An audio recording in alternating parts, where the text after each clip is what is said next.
Going on to one of the overlooked parts of the main event, Bobby the Brain Heenan. We haven't really talked about Bobby, and I know you've got a ton of stories, and especially one thing I wish had chased you up on about Bobby is that when we were talking about the most famous ring rat, Angel, Bobby the Brain always had monologues about her. Do you remember any of the monologues about her? Hmm. Well, Bobby didn't have really monologues. He had zingers. How she dyed rainbow colors and dyed herself in colors and stuff. I didn't know.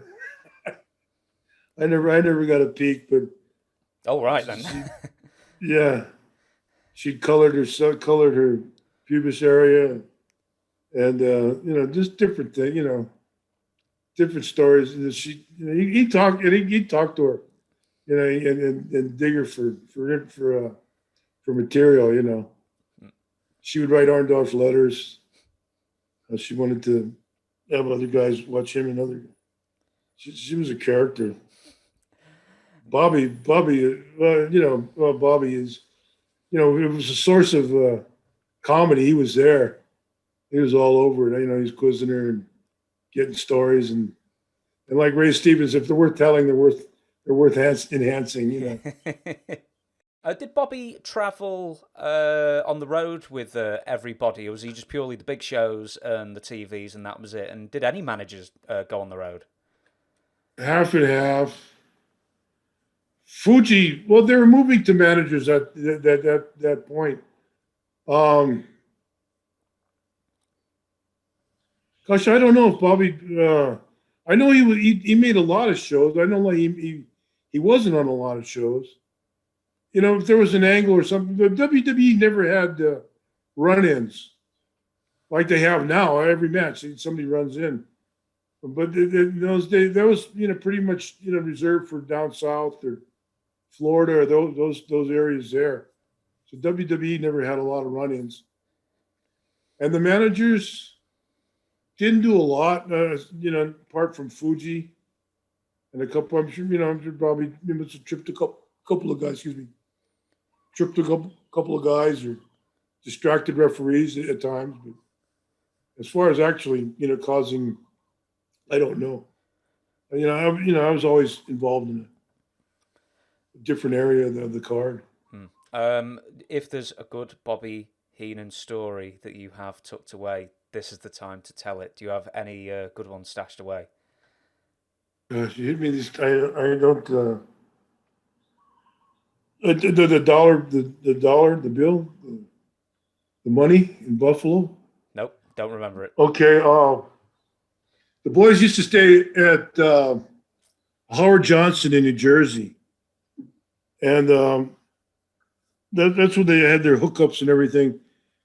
The guys and one of the Cuban fellows there, it would give you the cocaine all wrapped up in a currency note, $1, $20, whatever it happened to be. And I don't think Bobby was into any of that cocaine or anything, but the guy had given him the bill earlier the night before at the Howard Johnson. And he, caught the plane the next day to Buffalo. Working in Buffalo, so we're at the rent at the rent a car stand. Everybody's getting the rent a cars. I guess we had Buffalo, Rochester, a couple towns up there, upstate New York. So we're getting the rent a car. So Bobby's he's fooling around in his pocket. He finds this bill, note, dollar bill, $20 bill, whatever it is, folded up in his pocket. He said, "That's odd. What the hell is this?" And they're there with the girl, and he starts opening it, and he opens it, and he boom, and he gets it, and he snaps it open. Coke goes flying all over the rent a car, all over the. He's wiping it up. Yeah, he had no idea what was going down. Sheik didn't like him for some reason. Really? Iron Sheik, yeah, I don't know why. Sheik didn't like a lot of people.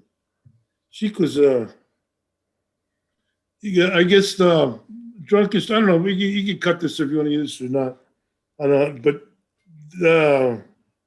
Sheik told me the story. Jabroni, they just about this and that. And Jabroni, he with me in the room, and he drunk. He take off clothes and he pass out face first on the bed. He want me to, and then when the Sheik says it, he want me to, but I don't put him over. Sheik don't put him over. And Sheik is hard too. Sheik is hard, but I don't put son of a bitch over.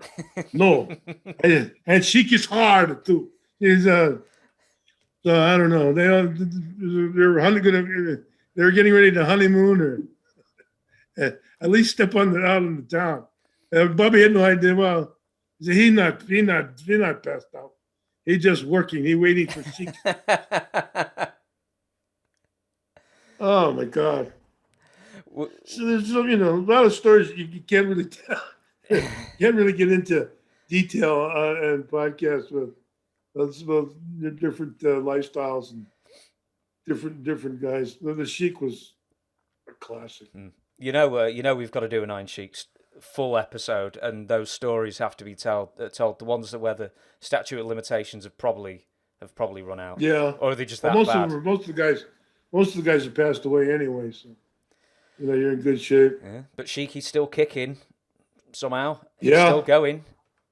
Only the good die young. Him and I are going to live forever.